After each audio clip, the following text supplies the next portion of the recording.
Hello అందరికీ, welcome to ఎన్ఎమ్స్ kitchen. మా ఇంట్లో కొబ్బరికాయలు ఉంటే మాత్రం సింపుల్ అండ్ టేస్టీగా అయిపోయే కొబ్బరి అన్నం వండుకొని తినేస్తామన్నమాట. సో ఇవాళ మా అమ్మ చేసిన కొబ్బరి అన్నం రెసిపీ మీకోసం. ముందుగా కుక్కర్లో 1 టేబుల్ స్పూన్ నెయ్యి, 1 టేబుల్ స్పూన్ ఆయిల్ వేసుకొని హీట్ చేసుకొని, ఇది హీట్ అయినాక అందులో బిర్యానీ మసాలాలు వేసుకొని ఒక 2 నిమిషాల పాటు బిర్యానీ మసాలాని ఫ్రై చేసుకోవాలన్నమాట. బిర్యానీ మసాలా ఫ్రై అయినాక అందులో బారుగా కట్ చేసుకున్న ఉల్లిపాయ, పచ్చిమిర్చి, పుదీనా వేసుకొని ఒకసారి కలిపి అందులో టమాటో కూడా వేసుకొని మనం వీటినన్నిటిని మగ్గేదాకా ఫ్రై చేసుకోవాలన్నమాట.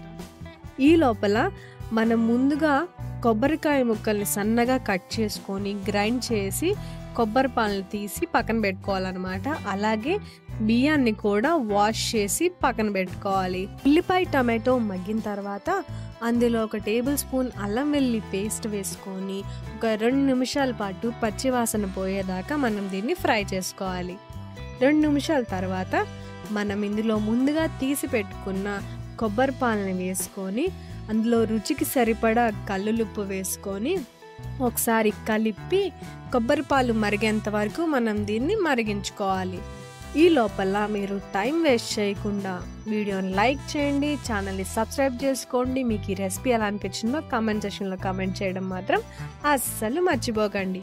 కొబ్బరి పాలు మరిగిన తర్వాత మనం అందులో ముందుగా వాష్ చేసి పెట్టుకున్న అన్నాన్ని వేసుకొని ఒకసారి అంతా బాగా కలిసేలాగా కలిపి మూత పెట్టి మనం ఒక 3 విజిల్ వచ్చేదాకా హై ఫ్లేమ్లో దీన్ని ఉడికించుకోవాలి.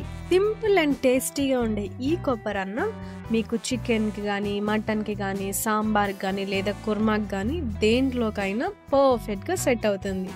3 విజిల్ వచ్చినాక మనం ప్రెషర్ అంతా పోయినాక పైన లిడ్ తీసుకొని ఒకసారి అంతా బాగా కలుపుకుంటే ఎంతో టేస్టీగా ఉండే కొబ్బరి అన్నం రెడీ.